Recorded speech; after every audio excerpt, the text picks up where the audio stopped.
Pas la secrétaire d'État à l'égalité entre les femmes et les hommes. L'affiche, en effet, a de quoi réagir parce que vendredi, elle sera aux côtés de Cyril Hanouna, l'animateur de C8, une émission spéciale dans le cadre du grand débat national. Le tandem n'est pas forcément un gage d'échange policé ni de réflexion approfondie, mais Marlène Schiappa, elle défend sa participation. On l'écoute avant de débattre de ce débat. Alors d'abord, ce qui est important de préciser, c'est que c'est Cyril Hanouna qui va animer et faire l'animation du show et des chroniqueurs parce que c'est lui l'animateur de l'émission. Moi, je serai là pour animer la partie débat. Donc je vais venir avec mes paperboards, mes feutres Velleda et puis nous allons animer un débat comme si nous animions un atelier du grand débat national.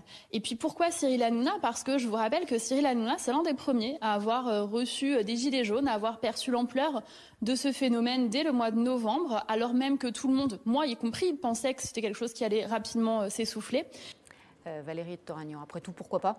Ben oui, alors, franchement, moi je trouve que c'est un débat sur un non-débat, quoi, ou un non-débat sur un débat. C'est-à-dire que, bon, oui, Cyril Hanouna, c'est pas ce que je préfère dans le paysage audiovisuel, mais c'est vrai qu'il touche un certain nombre de gens. Et Marlène Schiappa, c'est son style, elle n'a pas peur, elle y va, elle fonce, elle a déjà fait des plateaux, elle n'a pas peur, en face des Gilets jaunes, elle y va.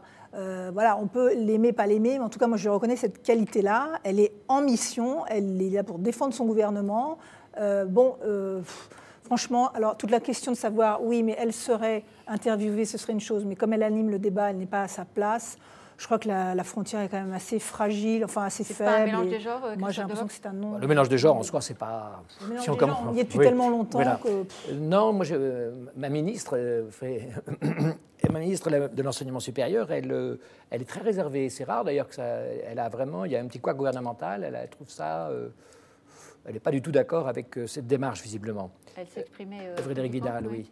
Et moi, j'ai un petit problème quand même avec. C'est sur autre chose. Ce qui me gêne, c'est que Marlène Schiappa, qui est extrêmement brillante et en effet dynamique, là, va dans une émission, vous savez, quand même très controversée, en dehors même qui a été très controversée, qui a eu un rappel à l'ordre sur des questions d'homophobie, ce qui est quand même très surprenant. Donc, de la part de elle a une Schiappa. affiliation Sélective et des accords très sélectifs. C'est ça qui, sur ce sujet, comme aussi sur le féminisme, où elle a un peu tendance à quand même à ne voir qu'une partie du spectre, et là, à aller dans une émission où quand même, on ne peut pas dire que, vu ses prises de position générales, elle devrait se sentir particulièrement à l'aise. Olivier Babot, l'argument, ça touche des jeunes, c'est un public qu'on a envie aussi de sensibiliser au grand débat, et après tout... Moi aussi, alors pour une fois, j'ai envie de défendre plutôt ah oui, Schiappa vous êtes sur tous... cette idée. Non, parce que... Alexis, non, mais pourtant, j'ai écrit...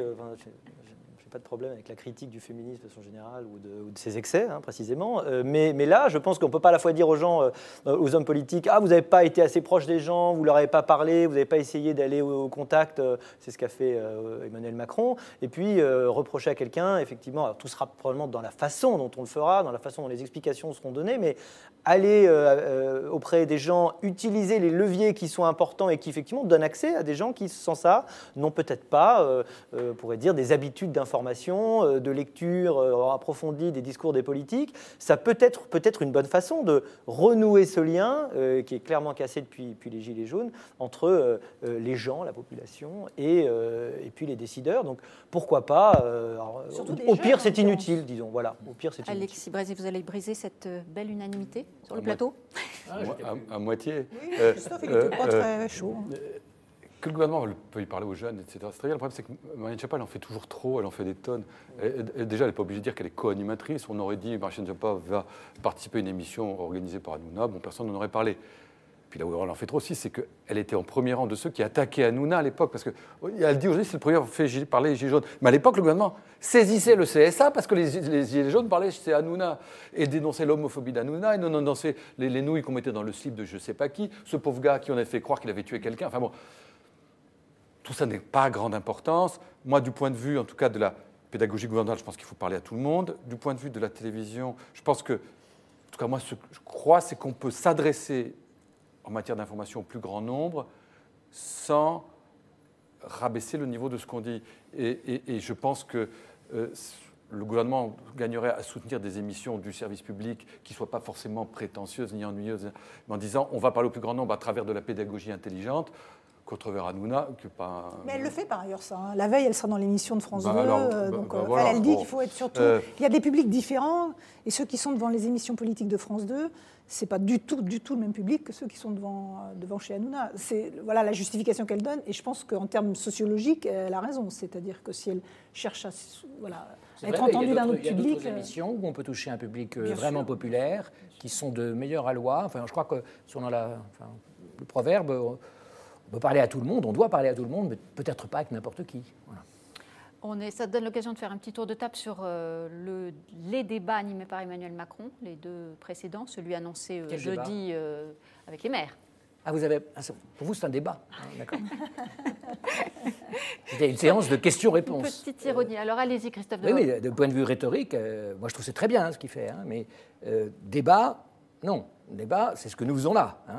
Là, c'est questions-réponses. C'est-à-dire, c'est une méga interview avec super explication de la politique du président. On n'appelle pas ça stricto sensu dans le dictionnaire un débat. Dans un débat, vous avez, par définition, notamment, un droit de reprise, un droit de retour, un droit de répondre au président. Olivier Babot. Oui, c'est un peu comme si on appelait un cours magistral un débat en réalité, parce que c'est vrai que ça s'y apparente guère. C'est comme une partie interpellation assez vigoureuse, parfois du président. Il y a beaucoup de questions, mais en cours aussi parfois de temps en temps. En cours, il y a des mais non, moi je suis toujours un peu perplexe sur ce débat. La vraie question, effectivement, c'est soit les gens auront donné ce qu'ils ont sur le cœur et ça les soulagera parce qu'ils auront écrit sur le cahier Clairefontaine dans la mairie où ils seront allés parler, ils auront pris la parole et ils seront contents. Première possibilité. Deuxième scénario, mon avis qui est malheureusement le plus probable, c'est ils ne se retrouvent absolument pas.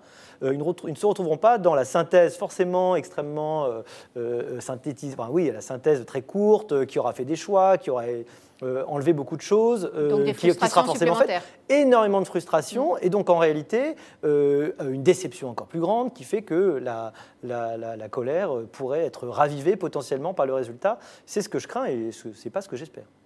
Et il le sent lui-même. Oui. Pour le moment, si on en croit les tout récents sondages, il y a plutôt un gain pour Emmanuel Macron. Oui, il résiste bien. Je pense que c'est un exercice où il est bon, où il n'a pas peur d'y aller non plus, lui, au charbon, que c'est finalement, dans la situation actuelle, je pense que ça s'imposait. Il fallait qu'il renoue absolument avec ses corps intermédiaires, et cela, je pense que c'est une bonne chose. Est-ce que profondément, ces maires, même s'ils sont redopés, que ça ébranle leur certitude ou qui, du coup, ils sont motivés pour faire ce débat, etc. Est-ce que ça va faire avancer le débat différemment? Est-ce qu'il ne va pas découler de tout ça une grande frustration? Je pense que bien sûr que si.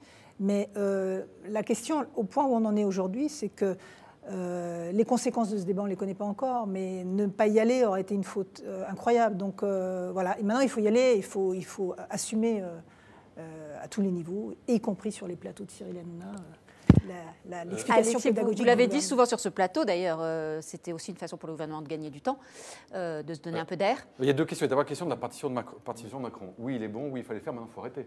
Il ne peut pas monopoliser le débat. Et puis surtout, à chaque... Donc il a raison de revoir le format, là. Le côté performance, à chaque fois...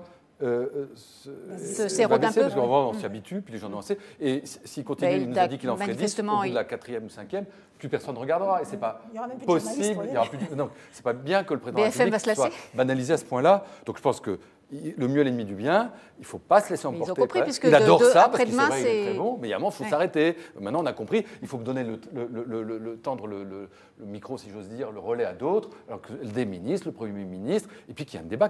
L'idée, c'est de faire nouer un débat entre les Français et leurs élus, pas entre le président et les élus. Alexis, Édouard Philippe face aux maires, ça ne donne pas tout à fait la même chose. Mais pas les maires, à ce moment-là. Maintenant, le vrai débat, ce n'est pas un débat entre le président et des maires, c'est un débat entre les Français. Donc, il faut maintenant faire parler les Français et que là-dessus, il y a des animateurs et plein de gens qui parlent. Mais là, à trop le faire, ça donne l'impression d'une espèce de monopole, d'une parole d'en haut qui va en bas, et c'est le contraire de l'effet souhaité. Ça, c'est le premier sujet. Le deuxième sujet, absolument entier, là je rejoins ce qu'on disait les uns les autres, c'est la question de la sortie de ce débat. Qu'est-ce qu'on fera une fois que les gens auront demandé on veut le référendum d'initiative citoyenne, on veut le doublement du SMIC, on veut la rédaction des retraites, on veut évidemment l'ISF. Et là, là, la réponse, ça va être compliqué, parce que c'est évidemment ça qui va sortir. Ils ne vont pas demander la réforme des retraites voulue par Macron ou la réforme de l'assurance chômage. Ça, il ne faut pas compter dessus. Donc, la sortie du débat va être hyper compliquée. Ça permet en attendant de calmer le jeu, de gagner du temps. Il fallait le faire, mais ça veut dire que ça va être difficile. Alors, je voulais juste confirmer qu'en cours magistral, il y a des interpellations d'étudiantes qui sont aussi vigoureuses. Oui, ça fait tellement longtemps que je n'ai pas été en cours. Mais au bon temps, ce n'était pas comme ça, c'est pour ça. Alors, interpellation... Je vous invite. Interpellation vigoureuse ou pas, vous le faites en tout cas pour le grand débat que lance Le Figaro Magazine. Vous le savez, vous pouvez participer par mail, le grand débat sur les thèmes lancés par le gouvernement, mais aussi avec quelques ajouts. Le Figaro Magazine qui lance aussi le débat sur la famille, sur la bioéthique, sur les impôts. Vous participez encore une fois, vous êtes les bienvenus. Merci beaucoup à tous les quatre. Et pour terminer, je vous propose quelques notes d'accordéon. Celui de Marcel Azola, dont on a appris la mort aujourd'hui. Il avait joué avec Piaf, il avait joué pour Jacques Tati, mais aussi pour Jacques Brel. On écoute Vesoul. Marcel. Chauffe Marcel.